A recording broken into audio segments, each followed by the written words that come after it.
Mali po yung paniwala na si Kristo ay tao lang, sapagkat ang tao ay nilalang ng Diyos na ating mabasa sa Genesis 1:26. Lalangin natin ang tao. Ngunit ang ating Panginoong Hesus, bago ang sanglibutan, ay umiiral na ang ating Panginoong Hesus. Ganito ang ating mabasa sa Juan 17 verse 5. Ganito ang nakasulat. At ngayon, Ama, luluhatiin mo ako sa inyo ring ng kalwatiang aking tinamo sa inyo bago ang sanglibutan.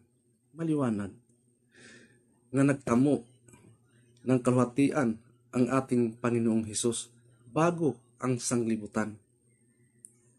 Kaya mali yung paniwala na ang ating Panginoong Hesus ay umiral lang sa bagong tipan.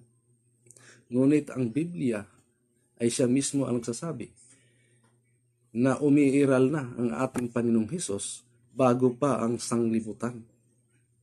Ganito rin ang ating mabasa sa Juan 1:1. Nung pasimula siya ang Berbo, at ang Berbo sumasa Diyos, at ang Berbo ay Diyos.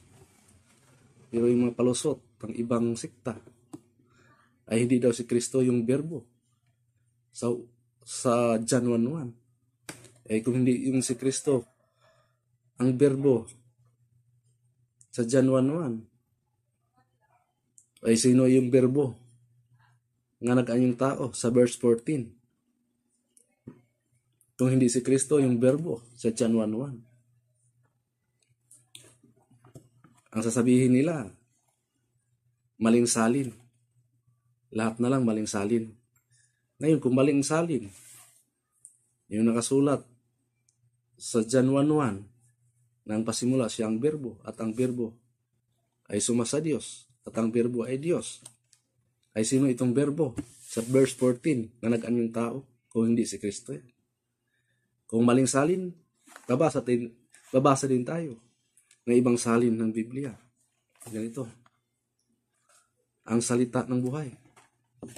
Ganito ang nakasulat sa Juan 1:1. Sa pasimula pa'y naroon na si Kristong salita. Siya kasama ng Diyos at siya ay Diyos. Maliwanag. Sa pasimula, naroon na ang ating Panginoong Hesus. Kasama ng Diyos at siya ay Diyos. Kaya yung paniwala na hindi si Kristo itong Berbo na nakasulat sa John 1:1, maling argumento. Ang tawag niya ay palasi. No? Makalusot lang yung paniwala nila na si Kristo tao. Nakabasa lang ng tao. Tao na si Kristo, hindi na Diyos.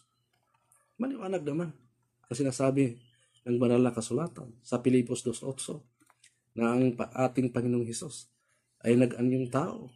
Kaya wala tayong problema na siya ay tinawag na tao sapagkat siya ay nag-anyong tao. Nagpakababa hanggang sa kamatayan, sa krus. Kaya yung mga paniwala na si Kristong tao lang, ay yung mga apostol na nagkaisa na tawagin ang ating Panginoong Hesus na Diyos.